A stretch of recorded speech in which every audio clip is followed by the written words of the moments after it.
We here with MoShoodat2, aka Mo. Hey guys. Tell the people your little spills. My spills. Your little spills. What I got? Who you are. I'm a makeup artist. I'm a creative director. I'm a freelance artist. What else? I'm a content creator. I make stuff. I play. I'm just a big kid. I'm a big kid for a living. I hear that. You do all the glitter, makeup, and all the dope stuff, basically. Not basically, but you do it all. Thank you. I mean, I'm trying. I think it's dope. That's why I'm here. And we doing a maternity shoot right now, correct? Yes, I am. Congrats again. Thank you. No gender reveal party for the people wondering. You're not gonna see it on Shade Room or Baller Alert. She already knows the gender. But to you, Mo, like, you tell me how you started. Like, what made you do all these sprinkles and stuff like that on the people? Sprinkles. I mean, everything. I just the glitter sticks out to me. I mean, as far as glitter, I really love glitter because, well, a lot of the projects that I'm doing now is a representation of women of color and what I view women of color to be. And so I'm obsessed with the Kardashians. I love how beautiful they are. I love that they made a mogul for themselves. They made their family like like a family brand. And I just feel like, you know, I love that about them, but I want women of color to also remember, like, we're just as lit too. You know, so I just wanted to bring relevance back to who we are, and I wanted women to remember that they're beautiful, they're popping, they're everything that everyone else is. Oh, you threw me off at first, but I get it. So, but how did you start to even get to where you are now, as far as to have that idea and concept? To have that idea, I was 17 turning 18. Close that. I was 17 turning 18. I dropped out of college to become a makeup artist. I wanted to go to beauty school so bad, but anybody who have African parents know that you have to finish school now. Hey, no be so. They have to finish. You gotta finish school. So parents wasn't really with it. Dropped out of school. House hop. And I just kept rolling with it. I just believed in it because when I was in school for advertising design, I loved it, but I hate computers. I feel like you just delete.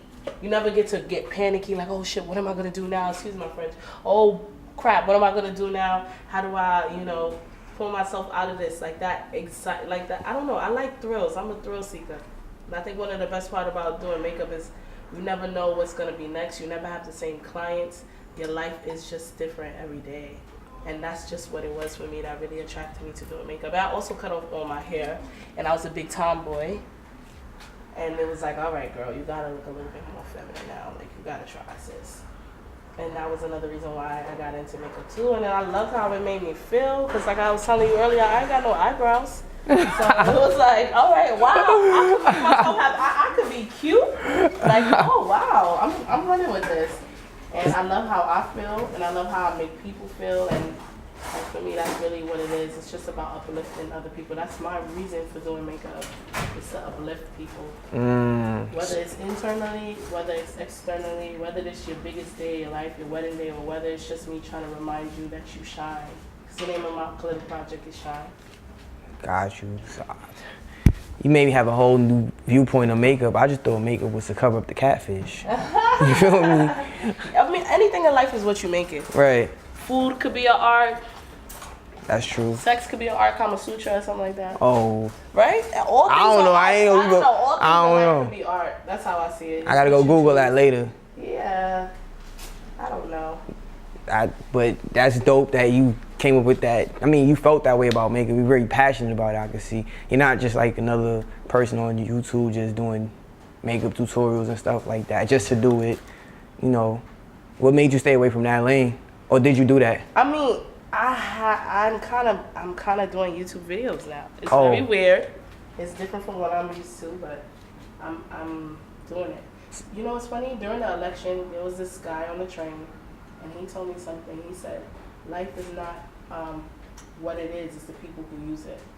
So I stuck with that. That stuck with me in my head. It was some white guy like, oh, you know, welfare, it's the people who use it, this and this and that. And he was just talking a lot. But when he said that one line to me, it's not it's not what it is, it's who uses it. I'm gonna use YouTube, I'm gonna use Instagram, I'm gonna use social media, I'm gonna use things to change the way society views women of color. And essentially we wanna grow and just change the way society views people of color, period, you know? And so it's just like, that's just what was on my heart first, because at the end of the day, I'm a black woman, you know? Nice. Real heartfelt. Feeling this. Feeling it. I like your spirit. Oh my God. Now you mentioned you got African parents, Nigerian, right? Mm-hmm. That's where your name stems from, right? Well, my name is a Muslim name. MoShoodat Oh. is a Muslim name. Oh. But a lot of people do assume that it's African, but it's all right. I'll take that. You know, I'll take that. And how was it like having them as parents and them seeing you do this now, seeing that they want you to go to school? They didn't like mess with you, or they mess with you now?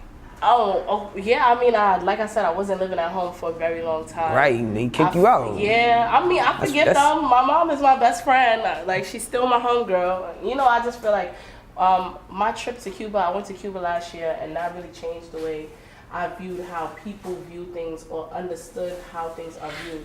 Mm-hmm. The reason why, for me, it really changed the way I thought is because when you go to Cuba, you know, they were like 60 years or so behind on technology and everything, you know what I mean? Yeah, I know And people go there, no yeah, Wi-Fi. Exactly. It's crazy. So if you have Nigerian parents or if you have parents from the Caribbean or whatever, think about it. That's what they were raised on when they were young. That was their society when they were younger.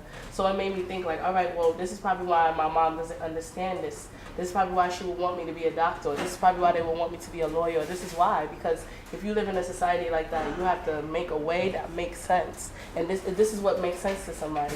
So I feel like also, the more you grow, you realize that things just make sense to certain people and certain things don't make sense to other people, and you can't be upset about it, you know? But like I said, I'm really close to them now. And the irony is that I'm back in college now too, so. That worked. I would have just said parents just don't understand. Like Will Smith said. But sometimes you need to understand why they don't understand so that you can understand it, so that you can function. Because if not, then you're going to hold on to bad energy like, oh, they didn't support me. It's like, no, bro, they don't know how to. They don't know how to.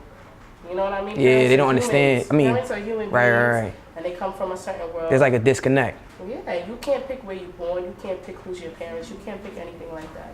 So I'm just thankful that they even came here to think that this was a good idea, because when I travel to other countries, I'm like, I would not make money being a makeup artist. Really? I think about that every time I travel. Could I live here? Because I like to travel and I like to see, like, you know. Have you been to London? I love London. Oh my God. So you can't make money there neither? Yeah, I mean, you can make money in London, but I mean, like, what if I had, for some reason, had to go to Fiji or something like that? Now, what was I going to stand on? You know what I mean? Yeah. So it's just like there's other places besides those two big countries, you know? And then when you go to different countries, the culture is so different. You don't see people beating up their face and doing everything that we do. Americans, we something else, so you gotta also keep that in mind too, you know? Have you been to Nigeria? Yo, I'm actually going December.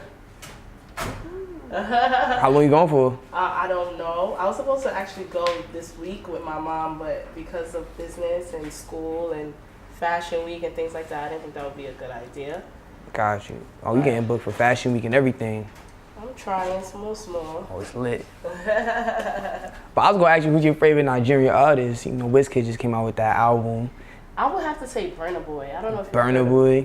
Burna Boy. That is, I love his music, and when I saw him perform live, I was like, bro, like you could see his energy. Like his energy was on the stage. He was like a big kid, and I was like, he a swaggy dude. I ain't expecting to get all like, you know, energized in the crowd. And I was like, wow, I would love to do some artwork on him because his vibe was just so like, he was really an artist. I mean, I love and respect what Wizkid does too, because he's like the pioneer. Right. He's like the biggest right now. Like yeah, he brought it over that. overseas. And I appreciate that because he makes a platform for not only his music, but for African artists, African fashion designers. When one person does it, the environment does it too. So I'm always thankful when one person does it in their own way. Because now you're going to say, who's an African makeup artist? Who's an African designer? Who's an African this? I want to be African. The girl behind, like, is it, I don't know, one of the two. Is it Ball Alert or Shade Room? Yeah, I think it's Shade Room. The Shade Room, she's African. She's Nigerian, isn't she? I think the Shade Room girl is Nigerian. See, y'all coming up. Y'all about to take over everything. I mean, it's about time. Yeah, you right. I was calling us booty scratchers and Hey. I ain't never call y'all that. I ain't never call y'all that. Wait, you used to get your ass. Wait, used to crack on you for that? What? Come on, you see my name, bro. That is true. I would have messed up. Roasting. Oh yeah. It's about time, you know. It's your time now. You time your shine. Let's talk about 20s. Let's talk about 20s. We deserve it. We was tortured. You know. Yes, they used to be like HBO and But now everybody wanna do some compa and everybody's fake African now. They got the whole ridiculous. Yeah. Everybody want to be a what's it called? The kente. The kente cloth and all. That's why they. Yeah, cause some people, yo, that's my dashiki shirt. Like, bro. But I don't know what's the real terminology. I'm telling you. I mean, each country has their own thing, though. So when seeing they say kente, it's usually Ghanaian. Dudes in Harlem be wearing the kente shirts with Tim's on and shit. People been. But it is mad, yeah. They've always been open-minded to black. There's a lot of Africans up there too in the Bronx. Yeah, it's a lot of Senegalese. Word, I was told I was Senegalese. Really? I was like, bro, I was born in Brooklyn. I mean, you got the skin. They got some beautiful skin. They got chocolate skin. Yeah, ladies. Beautiful skin, chocolate. Like, yeah, oh like how I set that up, right? But you're a clown. Nah, a little bit. But you might do men. Is that what you're saying? Because you said you want to do Burna Boy. Thinking about it. I mean, I want to start working on males. Just bringing awareness and colorfulness because I think we're colorful. I think the thing about black people, I think the characteristics that we have are so internal. Like, most of us are strong. Can you walk up to somebody and say, you're strong? No. You know what I'm trying to say? It's just so much inside that when we open our mouths, that's when you see it. Like, oh, wow, we're this, and that. And so I just wanted to be able to have an exterior reflection of what I think we are. Okay. So, I mean, sure, I want to do men, I want to do women. I just want to represent what I find interesting in my people. I hear that. You're a revolutionary. Hey. You're makeup revolutionary. I like that. You should go on. You should be like the Tony Robbins of makeup. Make me feel good. The positive speaker makes you feel good about yourself, and the success speaker. The guy with the strong chin. Yeah. Get the OD strong chin. They have some Netflix thing of him. I was like, wow. Everybody getting Netflix deals. I need one. Me too. You do too, yeah.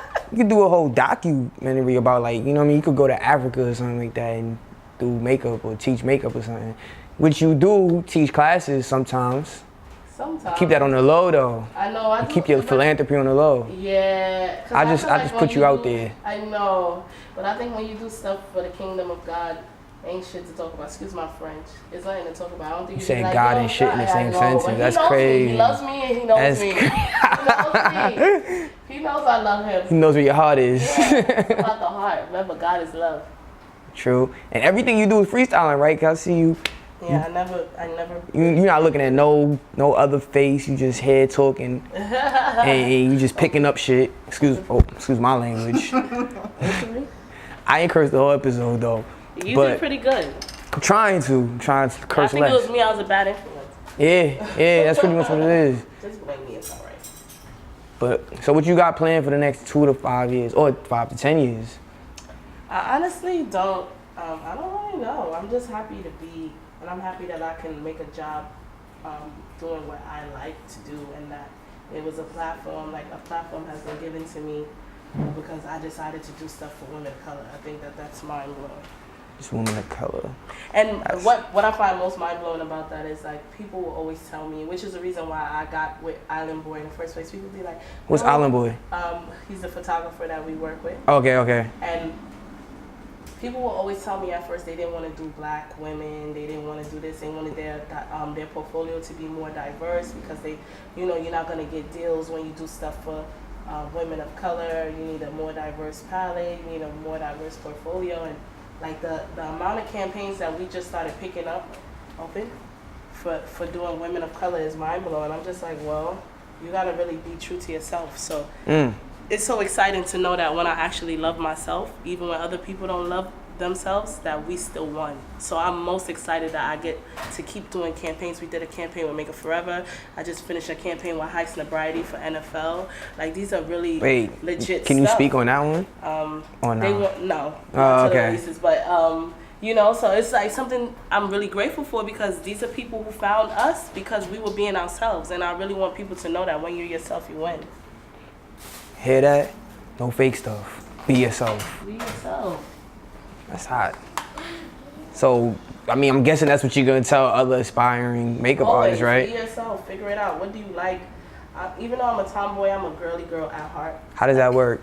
I don't know. I don't look like a girly girl, but I sure do love girly stuff. I like when girls are like cute. I'm like, oh my God, you're so cute. Like that's just so me. So it's you like, you wearing Timbs, you got a Nike Tech on, doing makeup, and then you're gonna say, oh my God, oh my God. That's what you do? Like, I don't know. I just love seeing I love seeing women do like, oh my God, you look so pretty. I don't know. I get so excited when women are pretty, when things are gorgeous. I love pretty stuff. Even if I'm not looking like it, that's how I feel about stuff. I think life should be beautiful. It should. Life is beautiful. It is. Some people make it more deep than what it gotta be. They be stressed. They be stressed. That's why. I don't know. That's my thing. That's my philosophy. It's not much of a philosophy. You should write a book. Or like a book I'm so bad at texting. If anybody knows me, I'll be missing words. Oh, trust me. It took about a month to get in contact with you. I'm not good at writing.